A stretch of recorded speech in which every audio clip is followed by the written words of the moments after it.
Hey, what's up, everybody? William Warfield here with you. And man, we got a great show lined up here tonight. Can't wait to get it started. I've actually got Pat and Gary standing by, and we're going to go ahead and get things started right now, as a matter of fact. So I'm going to bring these guys on into the show. And there we go. Hey, guys, how you doing? Good afternoon. I'm doing great. Doing great, William and Pat Day. Boy, we're just so excited about having Pat on the show. Thank you for doing the podcast, Pat. We really appreciate you. Oh, you're very welcome. How do I get this thing to go full? I don't have you on there, Gary. How do I get You know, that? Oh, he's got William, the Yeah, he's got. There's a chat window on the side, so that if you look on the screen down at the bottom, there's a little monitor icon, and you can tap that, and it'll turn that chat screen off for you.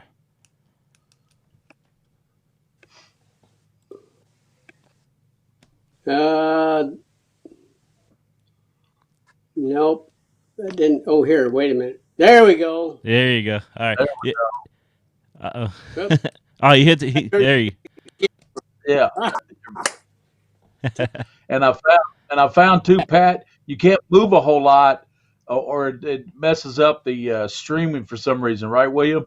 Yeah, if you move it, it takes more bandwidth coming in, so that's usually the Yeah, case. I'll try to sit yeah. still.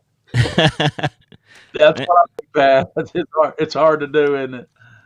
Hey, Pat, I got to ask you, how did you get started being a riding horses and being such a great Kentucky Derby winner and just so many races. I mean, we go through your bio, but you won just about everything possible. Well, I'll be honest with you, Gary. I believe my steps were divinely directed. I believe I was born to be a jockey. I was tailor made to be a jockey. I was raised in the mountains of Colorado where there was no horse racing. So I was naturally drawn to rodeos. I participated in rodeos early on in my life, junior high, high school. Right out of high school, I was going to rodeos trying to be a bull rider and having a very limited amount of success. But met people that suggested because of my stature that my size, maybe I should be a jockey. A guy gave me his name and number and said, if you ever have an interest, give me a call. And in the fall of 1972, I did. And he got me a job on a thoroughbred farm in California. I went out there in January and met with the farm owner, the farm manager. Farrell Jones was the owner. A guy named Gene Cummings was a farm manager. And they said, you want to be a jockey? I said, yep, want to be a jockey. Well, he said, this is what we think you should do. You should be on this farm for 2 to 3 years, learn the business from the ground up. Absolute correct way to go. But I'd never been to the races. I'd never seen a race. I had no idea what I was trying to become. And they said at the end of 2 to 3 years, depending on how quickly you catch on, we'll send you to the racetrack. You'll go to work for a trainer. You'll watch races, study the films, experience the racetrack life, continuing to hone your skills. You do that for another year, you'll be ready to start riding. Well, at the end of a month, I said, I'm not going to do this for 2 or 3 years, not knowing what I was trying to become. And I left there and had no intention to continue to pursue a career. But um, I believe today that God had other plans. And subsequently, a couple of months later, through a sequence of events, I wound up on a racetrack in Arizona, met and became very friendly with a man named Carl Pugh, a professional cowboy, a team roper, who had just recently started training racehorses. Became very dear friends with him, started galloping his horses. And by midsummer, I told Carl, I said, I want to start riding. I was excited and yeah, I just wanted to get in the fray. And he said, well, I'll take your contract. At that time, you had to have a contract holder and in order to be an apprentice, in order to start riding. And I'll let you ride some of my horses. And I said, excellent. And so I started. The first horse I rode for him ran second, just got beat. And it was a couple weeks later on July 29th, 1973, the last race of the day on a horse of his called Four Blunged. Got up in the shadow of the wire and broke my maiden, won my first race. And the rest, of they say, is history. I mean, it was pretty obvious to knowledgeable horse people that I was tremendously gifted. lot of natural talent. Just a natural. Pat, you had 8,803 career victories. You mentioned your first one there, but just an outstanding career. You're a winner of 9 Triple Crown races, including the Kentucky Derby. You were inducted to the Hall of Fame in 1991. Talk to us about your historic career. Well, it's just been, as I said, I feel that I was tremendously blessed with talent and ability and opportunities to showcase that talent. That was due in no small part to the wonderful representation that I had through the course of my career. I had wonderful agents that done a great job of getting me on live mounts, as we would call them, horses that stood a chance, and not just stood a chance, but oftentimes was the best horse in the race. And as I said, I started there in Arizona, made my way to Chicago, and was way back east in the summer of '74 to Rockingham Park. Went back to Chicago, down to New Orleans, and in 1976, made my way to New York. Was in New York for a couple of years and had a fair amount of success, but mentally wasn't really ready for the big time. Came back to the Midwest to kind of regroup. Met a wonderful woman from Louisiana, Sheila. We got married in '79, and I've been married going on 41 years. Real stabilizing factor in my life. And then we were continuing to have a fair amount of success in the Midwest. In 1982, I was in a position to be leading rider in North America. Subsequently won that coveted title. Head-and-head battle with Angel Cordero. Last day of the year, I was riding in New Orleans. He was riding in New York. And at the end of the racing program, we were tied up. 395 winners on the year. And the only racetrack running on New Year's Eve was a little racetrack called Delta Downs. And because of the close proximity to New Orleans, I was able to charter a plane, fly down there, rode a couple of races. Some riders gave up their mounts for me and rode a horse called Dana's Woof Woof that won and secured the national riding for me. Then I went on. Then I won the riding title again in '83. In January of 1984, I had an encounter with Jesus Christ in the hotel room in Miami that really turned my career around, turned my life around. When I invited Christ into my life, he set me free from a lifestyle of drugs and alcohol and sordid living, and helped me get focused, helped me to recognize that I'd truly been blessed with talent, ability, opportunities, and I got focused and became appreciative of those opportunities. Immediately after that, I thought I was being called into the ministry.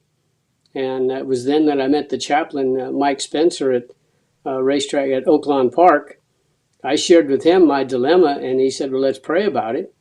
We did, and through that process, the Lord revealed to me that he had saved me to work within racing, not to leave it, take the talent, take the ability, do the best that I could, all the while looking for opportunities to give him the praise, the honor, and the glory.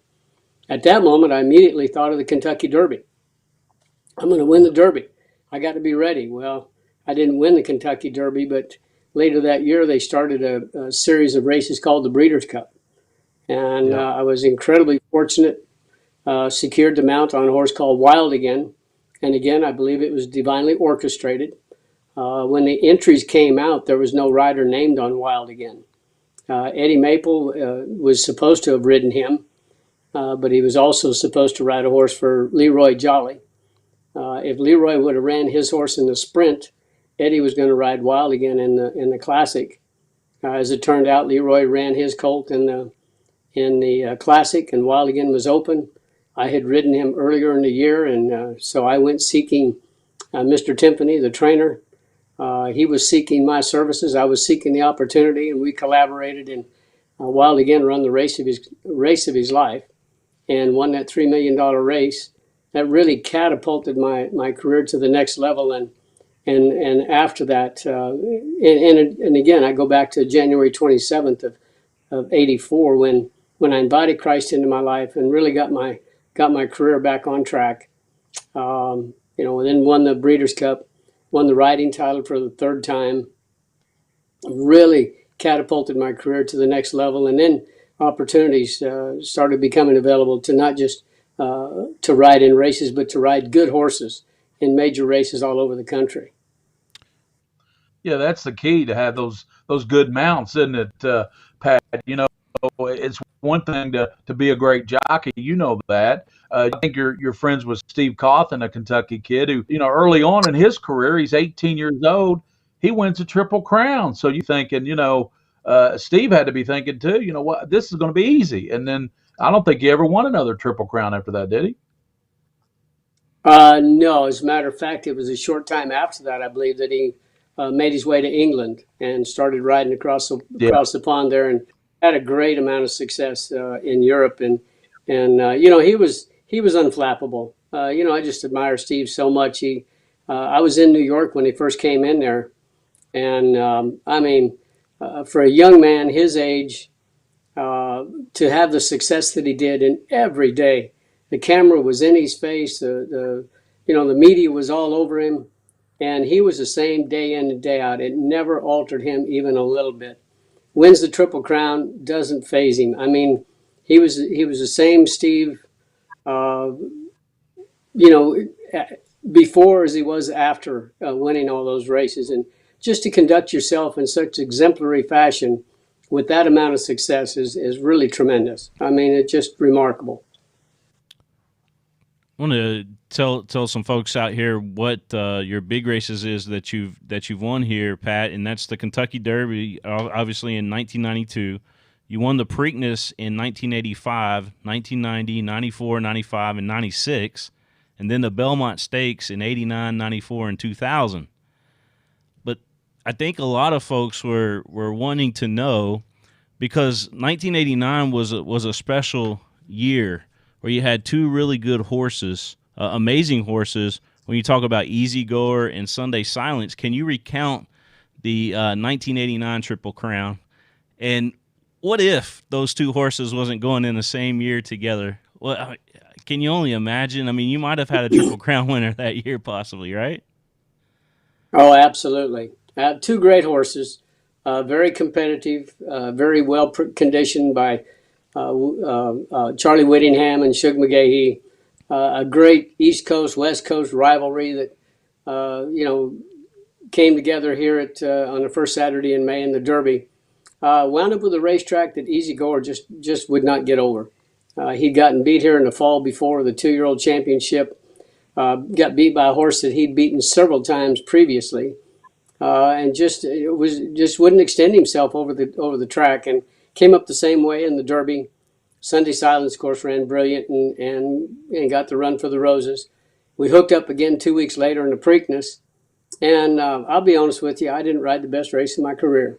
He came up just a nose short. I think that I was on the best horse that day. Although the end result was that we got beat a nose.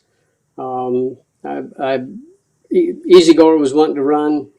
I'd eased up alongside of Sunday Silence when we turned up the backside, and P. good friend of mine and a good race rider, he looked over and seen who it was, and he decided we needed to get a little closer to the outside fence. He started floating me out. Easy Goer wanted to run, and I said, nah, I think we're going to hold our ground. And so I let him run on, and then Sunday Silence, P. let his horse run on. And I don't know how fast we went from the three-quarter pole to half-mile pole, but we were getting it. I finally got a little bit of a jump on Sunday Silence and kind of eased him back down in behind Houston. And at which point Pat had to check on Sunday Silence. My momentum carried me on up to and past Houston, who had been on the lead at that point. And I knew that Sunday Silence would come back at me. What I didn't know was that he would recuperate so quickly. And in a short amount of time, boom, he was right back on me. Now he's on the outside pushing me down, and in a little tight around the turn into the stretch. Easy Goer was real hesitant about changing leads. He'd never been in that tight of quarters before, and so finally, coming to the eighth pole, he changed back to his right lead, and when he did, he surged ahead of Sunday Silence just a bit, and I thought, okay, we'll just go on from here and pull away from him a little bit. and about that time, Easy Gore just ran out of gas. I mean, he was done. His legs Mm. just went limp. He was still fighting hard, but just limber legged. And at that point, I said, well, I'm gonna try to initiate a little something here. And I knew that Sunday Silence and Pat had been laying on me pretty good, so I thought if I turned my horse's head out, maybe he would come out just a little bit, brush with Sunday Silence as long as we had the advantage, and maintain that to the finish line. I turned his head out, but he was so tired at that point. His head turned out, his body didn't follow him, and we come down to the wire, and Sunday Silence beat us by just a narrowest of margins. And then we come back 3 weeks later into Belmont, and really gave it to him. They said the mile and he was a genuine mile and a half horse, and wide sweeping turns and all of that. But I don't think it was that as much as he was just really on top of his game. Of course, it was his home track, but I believe at the end of the day he was the better of the two, though the record doesn't bear that out. Well, Pat, you're the all-time winningest jockey at Churchill Downs. You've had great success at Keeneland. What would you say is? I know we've got friends that love Keeneland. Bob and Wendy Cramp just go to Keeneland all the time. They love it out there. Which track? I'm not going to ask you to tell us which one you prefer, because that's not fair to you. But I know you love racing at both tracks, Keeneland and at Churchill. Oh, yeah, I love Kentucky racing. Bottom line, and Keeneland was always like a working vacation. It's so pretty over there, and it's just every racetrack has Yeah. their own flavor. They have their own. I don't know what the word would be, but each track is a little bit different. Just the atmosphere and the ambiance and The ambiance. is that a good word? Does that work? I'm using it, so The background noise, Uh, the noise around. He's yeah, the he's out there in chatter. the moment. well, but Keeneland was just the kind of place. The first time I went there, uh, it had to be in 1980, maybe it was the first time. Everybody came to the races all dressed up. I mean, it was a Oh, Sunday go to meeting. It was a social event. It was a place to see and be seen, and it was uh, like the and Kentucky and it was just Derby. yeah, yeah, just and it was just a wonderful place to race. Just a wonderful crowd, and just an ideal setting. Which just really added to that. And of course, Churchill Downs with the Kentucky Derby and all the history, another great facility and great fun riding at both of those racetracks. It's been often said that that Keeneland was Pat Day's playground. What do you think about that? Well, we were incredibly fortunate at Churchill Downs and Keeneland. And, the key to my success was simply capital STOCK, stock. I told my agents, I said, put me on horses that are 10 lengths the best. I'll win by a length and look good doing it. And they done that to a large degree. I had great representation throughout my career. The agent is indispensable. They're responsible for getting you on the horses that you ride, making the connections, and it's their job to get you on the best horse possible. You can't drive a Volkswagen in a Cadillac race and win very often. Most of the times, the Cadillac is going to win, and I was fortunate enough that they got me on Cadillacs for the most part. Speaking of that, Pat, at one day you had 9 mounts. You won 8 of those. How does any jockey win 8? Almost all upset that you didn't win the ninth race, the 9 of 9. Were you upset with that? Yeah, I was. It was one of those days we came in. It was September 13th, I believe, uh, at Arlington Park.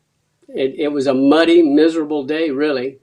And in days like that, when you come back from the track, after the race, you don't have but just a few moments to clean up and get ready for the next race. And we just got on a roll. Horses were running, things were clicking. Of course, there again, stock. And the one horse that got beat, he ran second, got beat ahead, and my dear friend Lynn Whiting trained the winner. I rode a horse for J.R. Smith. We got beat ahead. I could have very well been on the other horse. You know what I mean? Coulda, woulda, shoulda. But Yeah. no, that was a remarkable day. Just it didn't. I didn't have a chance to really enjoy it until after the fact. I mean, it was just going and going and going. And but what an awesome day! Again, just defer to my agent and the stock that he was getting me on. The guy that was working for me at that time was a fellow named Fred Amy, just doing an excellent job. There was a man named Jim Reed that worked for me basically for the most of my first 10 years. And then Fred worked for me for 10 years. And then Doc Danner, Larry Danner worked for me the last 10 years. And then my hat's off to those three men. They again, you can only do what the stock will allow you to do. Got some questions coming in. Anthony Cook sent in a question. He said, "Ask Pat about winning the Kentucky Derby, and wants to know, is that the hardest race possible to win?" Well, the Kentucky Derby that's the race that everybody wants to win. Everybody involved with horse racing, at least in North America, they want to win. The United States, they want to win the Kentucky Derby. That is the race that is synonymous with North American horse racing. And you travel around, people come to find out that you're involved in horse racing. Inevitably, the very first question: did you ever win the Derby? Did you ever win the Derby? I mean, they don't know which end of the horse to hang the bridle on, but they've heard of the Kentucky Derby, and right. So I think that in and of itself makes it difficult. It's such an elusive goal. It's one race a year, a chance of a lifetime. I was 9 times before I was fortunate enough to get the mount on Lily T, and he came through for us, and what a joy to win that race for trainer Lynn Whiting, Mr. Cal Partee. But just what a great race. It was. And Pat, that brings up the Derby would be next Saturday. You've worked the Derby. Of course, you've been a rider many times, but you've also worked the Derby with NBC Sports. I don't know. Was ESPN with ABC, were they doing the Derby the last year or so, or has that changed as far as who's covering the Derby? I don't know that. I don't know for a fact who. I believe it's NBC. I believe they've got a long-term contract. Yeah, okay. With them, but no, I never done any cut with any network TVs. I've worked the Derby. There's an organization called Quint Events that gets a block of tickets, and they call it the Derby Experience. That is, yeah. But I've never done any color or commentating on any of the TV coverage. You're good at it. They'd be lucky to have you. I would be happy to do that. I think it would be fun. Opportunity just hasn't been made available. I haven't sought after it. But it would be great fun. How does not having the Derby next week? How does that change everything for owners, for horses, for riders? I mean, it's going to be in September. It's going to be 4 or 5 months later, so they'll be older, horses. They'll still be 3-year-olds. You know what I'm saying? Mm-hmm. Well, this coronavirus, COVID-19 it's just changed up everything for everybody, and certainly the people in horse racing. There's horses still. They have to be fed and cared for and trained in hopes that one day we'll be able to return to racing. I know that they're looking at running the Derby in September, and we're all hopeful, optimistic that by that time things will have leveled off and we can do it.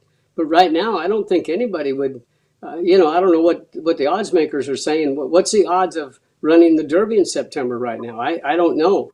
But it's certainly changed up everything. The owners aren't able to make any money. The trainers, nobody, because you can't run.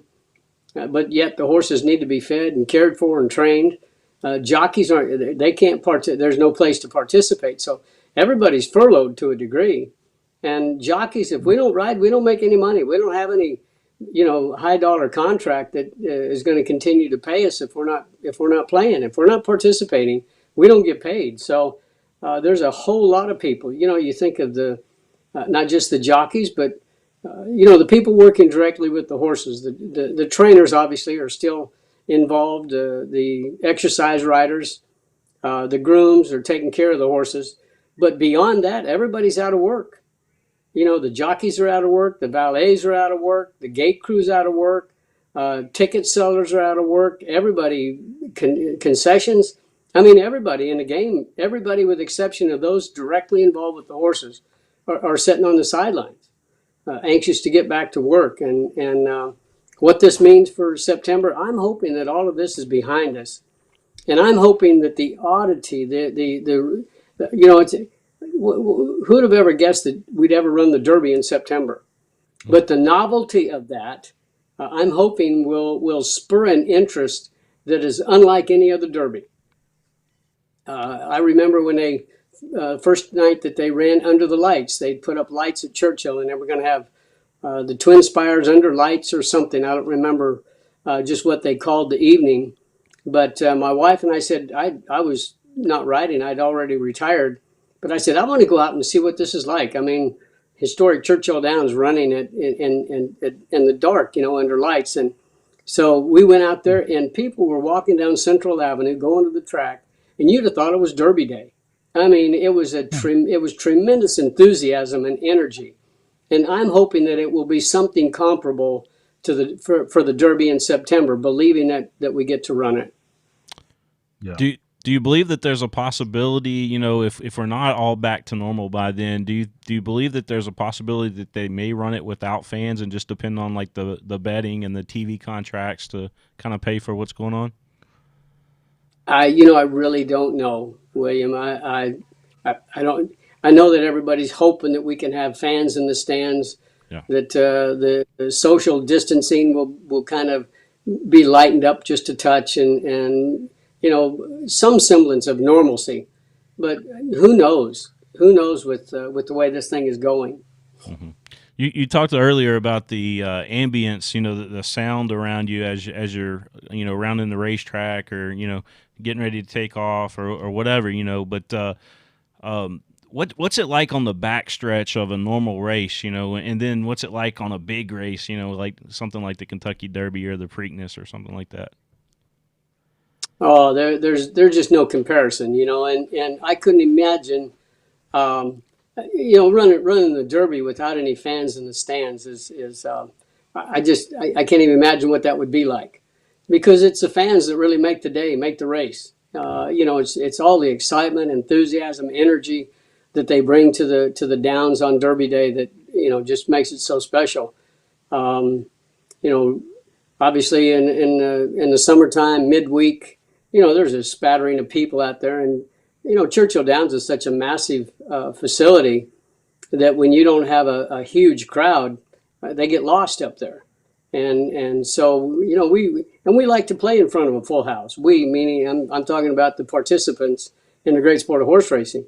We like it when there's a lot of people in the stands because of the energy and enthusiasm that they bring to it. So it's I couldn't imagine running the Derby without fans. What that would be like for the participants, it would be it would still be the Derby, but the fans they really make it. Somebody asked me one time, they said, what sets the Derby apart? And I said, well, very simply, the Louisville, Kentucky, Southern Indiana area. It's the people. 2 weeks out, we actually, they started planning for this immediately after the race was declared official last year. They start building up, and then with the Thunder over Louisville, boy, then they really get fired up, and for 2 weeks, it builds to a great crescendo, which is the Derby. And then immediately after the Derby, they start planning for next year. And it's all the people in the entire area that just, Louisville embraces it. Louisville is known as Derby Town. It's the people in the area that make it so special. It is the event in Churchill. I know we got great college football and sports teams, but Louisville is synonymous with the Derby. They're known for the Derby. When it is the event here, when you go to Maryland, it is one of several events, and when you go to New York, it's just an event. I'm sorry to say that, but it kind of gets. There's so much activity and so much going on. Even when there's a possible Triple Crown on the line, We don't always get a big crowd at the, you know, and it's just not the same as the Derby. I'd said at the top of the program that every racetrack kind of has its own ambiance, and Derby Day is really the highlight of the ambiance at Churchill. Pat, was Lily T. Would you say that that was the best horse that you rode at the Derby? Or was there another horse that you want to talk about that might have even been better that maybe didn't win the Kentucky Derby? Well, there was a number of years that I went into that race. I went into it every year believing that if you're in them, you can win them.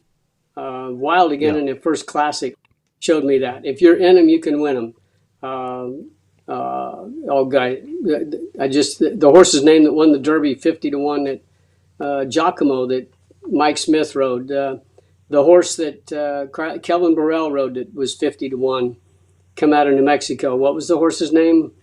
Forgive me, I'm pulling a blank, but they're proof in the pudding that if you're in them, you can win them. But certainly there were years other when according to the professional handicappers, I had a decidedly better Was opportunity than I did with Little ET. was it You Mine know, That easy Bird? go. Mind Mind that that bird, bird? yes. Yeah. Yeah. Yeah. Yeah. William's the Google master. Hey, don't give away the secret there now. I know, he can find anything. Hey, you just tell him, Pat, he can find it. Mind that bird. Yeah, that was Burrell, right? Yeah, yeah. Calvin Burrell. But Yeah. there was a number of times, Summer Squall, Easy Goer, Demons Be Gone. He was a favorite, bled in the race and had to be pulled up. Oh, I'm I'm trying now.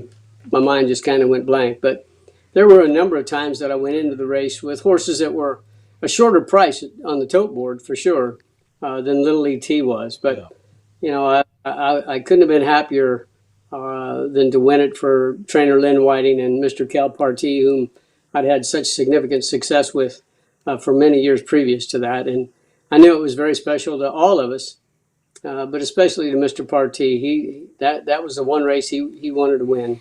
As with all of us, we want to be affiliated with the Kentucky Derby winner. That's what a lot of people don't realize. It's a team. It's the owner. It's the trainer.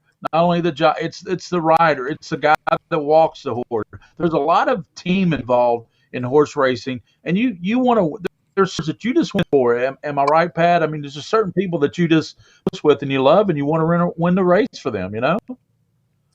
Oh, absolutely, and it is a team event. The rider and the trainer, they seem to get all the accolades and the pats on the back, but I've come to discover that we're only as strong as the weakest link. We're all like links in the chain, and we're only as strong as the weakest link. Everybody from the ground up, as you said, the groom, the hot walker, exercise personnel, the barn foreman or assistant trainer, the trainer that's calling the shots, to the pony people that help to get you to the starting gate, the starting gate crew, the valets. I mean, there's any one of a number of people. If they don't do their job and do it right, you're not going to get the job done. Uh, Those and, people are and up I at would, like they're up at like 5 in the morning because that horse doesn't have an alarm clock. It doesn't have a clock. When it's up, it wants to be up. So those riders and walkers are up there at 5 o'clock and 5:30 in the morning, walk around, running around Churchill and Keeneland. I mean, you got to really respect that, you know. yeah, they're up early and it's 7 days a week. Them Yep. horses need to be fed, watered, and cared for 7 days a week, 365 days a year. I know that there's people that think that we're mistreating them and they're not taken care of. And I'll be honest with you, go out there and watch. Them horses are better cared for than the people caring for them to a large degree. Got another question coming in here, and they want to know: are you involved with any backstretch outreach work? And then if they want to know how people can help support backstretch workers. Yeah. Well, I am. I've been very involved with and supportive of a ministry we have called the Racetrack Chaplaincy. Currently, I'm the president of the Kentucky Racetrack Chaplaincy, and we have a full-time chaplain Joseph Del Rosario at Churchill Downs. Jessica Singleton she's over the women and children's ministries. We have a full-time chaplain that's working at Turfway Park and goes to Belterra in the summertime, Pavel Yaruti. And then we have two chaplains, Ron and Jesus, that work at Ellis Park in the summertime. And we call ourselves a ministry of presence.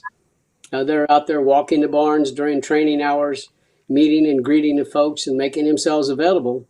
Of course, they're all licensed and able to do all of the facility, all of the activities of a minister or a preacher anywhere. They can marry and bury and counsel to a large degree. We have weekly church services. They have we've got a food pantry and an emergency food pantry and clothes closet to help meet some of the needs of the folks.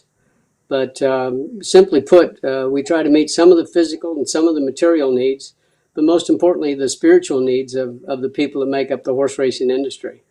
And it's not just the people working directly with the horses, but the people on the front side. Everybody inside the enclosure of Churchill Downs is part of our congregation, if you would. And so, yeah, I'm very involved with that. At Churchill, of course, we've got the Backside Learning Center that has a variety of programs, and then they've got a Backside activities director that has programs to soccer matches and a variety of different things to take care of our people back there and give them an outlet. We're working hard to because a lot of our backstretch personalities are personnel. They're away from home. It's a very transient group of people. They're like right now. They're stranded in New Orleans or Arkansas or Florida, waiting for the opportunity to come back here. Many of them left their wives and children here as they went to work. The women and children stayed here so the kids could go to school. Now this virus has really turned everything pretty much upside down. As far as how they could help, right off the top of my head, I couldn't tell you exactly what we can do. You could go to the website www.kentuckychaplaincy.org, I believe is the website. Look and see what we have going on there. Right now things are pretty quiet, but I've got a feeling the needs are going to go through the roof once we're able to open the doors. Secretariat, obviously, a lot of people think that was the best. You're a world class jockey, so I'm not telling you don't know, but Secretariat, probably the best horse that there ever was. American Pharaoh, though, was pretty darn good, Pat. I mean, did that horse kind of save horse racing? And I think it really back. I mean, everybody's paid more attention to it since American Pharaoh. Well, I tell you what, we came close to having a Triple Crown winner several times between Secretariat and American, but by the time he came around, the longer the wait, the sweeter the taste, and it had been a long drive. So when the Triple Crown, when American Pharaoh won the Triple Crown, and of course he was a delightful horse. Yeah. And Bob Baffert made him readily available to the public. I mean, but he took it. Not every horse, especially a 3-year-old colt, would have that demeanor. It was just very special. People could get up close to him, personal. Give him some carrots and rub him on the nose and all of that. I think kind of stimulated the interest. Are you saying he was the Michael Jordan of horse racing? Or was Secretariat to Michael Jordan of horse racing? Are you saying he was like Michael of horse racing? Everybody loved him. He loved everybody. Or are you saying he was more like, or was Secretariat more like Michael Jordan? Everybody, they revered Secretariat. I mean, they just loved that horse. Yeah, and Secretariat today is a household name. Everybody's heard of Secretariat. I don't know that the same can be said about American Pharaoh. He's got to go a ways to gain the popularity and notoriety that Secretariat has. But he certainly has his place in history, and certainly grateful for the shot in the arm that the racing industry received from and through his run there, winning the Grand Slam, the Triple Crown, and then the Breeders' Cup Classic, and that was pretty special. He's kind Pretty of, special. when I think horse racing, there's three names that come to mind. Man of War, Secretariat, and then of course American Pharaoh. I just wonder how many other people think the same thing. I think a Seabiscuit. Yeah, that's another. Well, you're true. Of course, the movie helped out with that. The movie was great, Yeah. Pat. I love that movie, Seabiscuit. Yeah, it was a great show, but it's a great story. Yeah. And he was kind of he was a shot in the arm that this country needed it at a most pivotal time. He kind of brought the country together.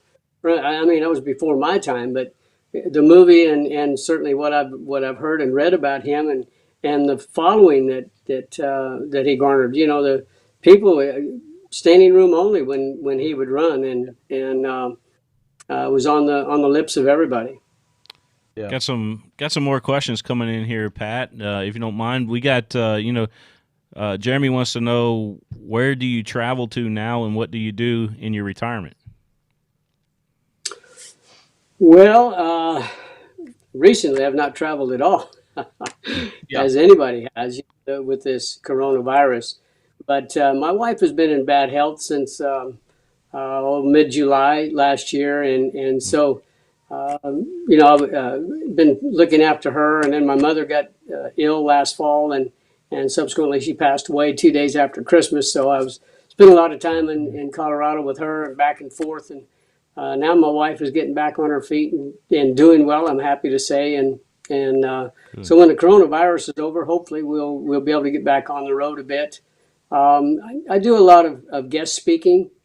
I'm not a motivational speaker. I like to go around and share with people the radical change that occurred in my life when I bent my knee and invited Christ into my heart, became born again on January 27th of 1984, and try to encourage them to taste and see that the Lord is good.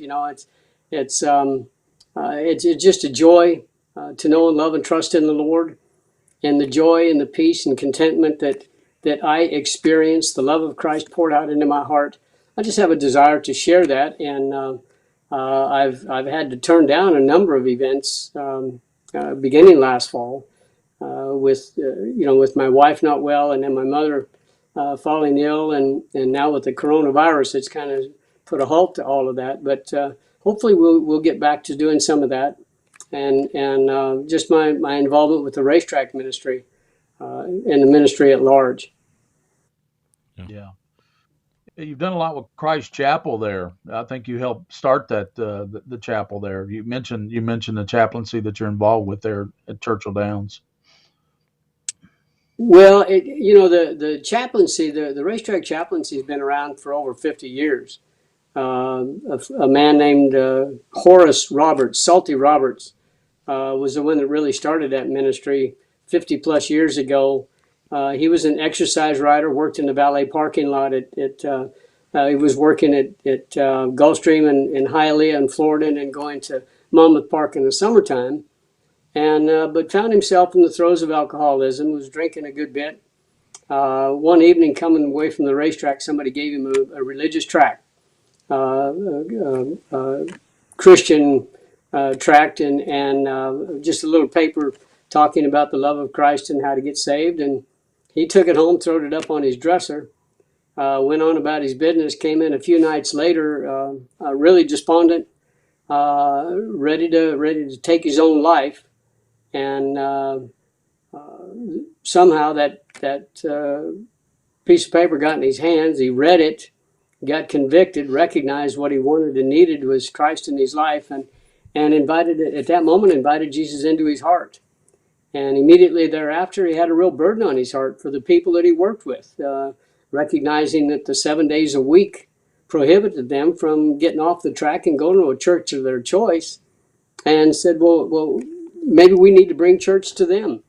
And he shared his burden and his vision with a fellow named Reverend L. Dawson, Reverend Dawson went with him to the racetrack in Florida and seen the need, seen the opportunity, and then went with him to the track owner, Mr. Doug Don, and shared with him what they'd like to do. Mr. Don said, "Well, you're welcome to use the old paint shop, clean it out, and use it if that's what you want to do." Was completely, in agreement and supportive. And so 50 plus years ago, they rolled in an upright piano, had the first church service, recognized church service on the backside of a racetrack. His vision, Salty's vision, was to have a chaplain at every racetrack in the world. And he traveled extensively in an effort to get that started. So the chaplaincy was here in Kentucky before I came here, before I came to Christ. And I got very involved with and supportive of the national organization, which currently has their offices in Lexington. But obviously, having my home here in Louisville, we became very involved with and supportive of our home track chaplaincy. Yeah. A number of years ago, our chaplain was only here. We had a chaplain, but he was just part-time. He was only here during the live race meet. And I got together with Elliot Walden, Bill Million, and Larry Melanson. We said, we need a full-time chaplain here. And so we went to the council for the chaplaincy and shared our burden with them.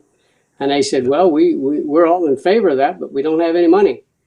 We need some money. And so we went out with our hat in our hand, and God raised up some money. And so we brought on a chaplain full-time. Shortly, I brought Ken Boehm up from Florida, and shortly after he got here, we were meeting in the rec hall. If you guys have been on the backside of Churchill, you know where the rec hall is. Yeah. Well, we filled that thing up in a heartbeat, and so then we said we need a building that's specific for worship, and so we went to Churchill Downs and asked them about allocating some ground and helping us in that regard. They were very supportive. They allocated some ground. I think they rented it to us or leasing it to us for a penny a year or something, some nominal amount. They said, we'll allocate the ground, we'll help with some of the site preparation, but you have to build the building. And so then Elliot and myself and Bill and Larry and a number of others, we started soliciting individuals to raise the money. And the people in the horse racing industry are great people, and not just within the horse racing industry, but in the community at large. They were very generous and benevolent, raised up the money, and we built the chapel back there. When Churchill Downs gave us permission, they said, one condition, it's got to look like a church. And so there's a steeple at the top of Christ Chapel that's visible when you're in the grandstand on the front side. It doesn't stand out. You have to kind of look for it, but it's there, and we're honored that Churchill Downs would allocate that space to us and be so supportive of the ministry and the work that we're doing. Yeah. Well, William and I are honored that you joined us tonight on our podcast, Pat, and very insightful, and you really opened up to us. We really appreciate it, and it's been a special night for us too. It really has. Yep. Absolutely. Well, it's an incredibly special time for me. I love the great sport of horse racing. I am what I am by the grace of God, but He's blessed me with talent and ability, and to be involved with the great sport of horse racing, and the opportunity to talk about that, to share some old war stories, and walk down memory lane. It's been great fun, guys.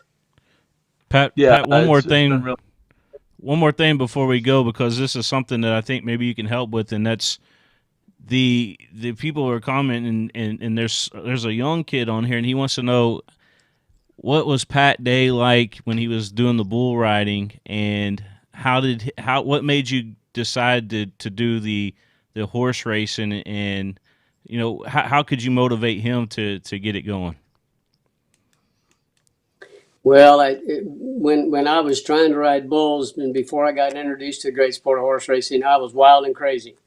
I don't think you want to go down that path. And by divine orchestration, I believe God brought people into my life that had suggested I should be a jockey. Subsequently got me a job, as I said earlier on, on a thoroughbred farm, and it was kind of hit and miss until I really really got up close and personal to the sport of horse racing, and then recognized that he had blessed me with tremendous talent. So, I would say this: do everything you do all that you do with all of your heart. Do it to the very best of your ability. Don't try to take shortcuts. Give it your all. You might have to try a number of different vocations before you find the one that fits. But God has a plan and a purpose. He's gifted us all with various gifts and talents and abilities, and there is a vocation out there that He has ready and waiting for you. It's just up to you to find it. Dear friend, a man named Max Lucado, a minister, has a church in San Antonio, Texas. And a great author. He writes a book, The Cure, C-U-R-E, The Cure for the Common Life. And in the book, he intimates, and he backs it up with scripture, that we all come prepackaged with certain gifts and talents and abilities. And there is a vocation out there that we can incorporate those gifts and talents and abilities. And it's not just a vocation where we can do that, but it is a vocation that we can be passionate about. And ultimately, when he calls that living in the sweet spot. And so I would just encourage you to keep searching, seeking, trying until you find that spot. I might even encourage you to pick up the book and read it, because it'll certainly give you some insight on how you might do that. Well, the sweet spot for us, Pat, was having you on the show. You were truly a legend and a great Hall of Famer. Yeah, we appreciate you, Pat, and thank you for coming on. Thank you guys for having me on. Happy Derby, whenever it is. Be safe, be secure. We'll get through this. This'll all go away, and we'll get back on track. Right. Sorry about your mother. Didn't know about her. I'm glad your wife's in recovery there, and Godspeed. Thank you very much, man. God bless you all, and God bless your viewers. Appreciate you. Thank you, Pat. All right, that was Hall of Fame horse jockey Pat Day here tonight with us on the PrepSpin podcast. And man, that was just a great show. We got people all over America texting us and telling us that they tuned in tonight to watch it, and we appreciate it. Gary and I both do. And we'll see you guys on the next PrepSpin podcast. What a great night tonight. What a great night. Thanks, everybody.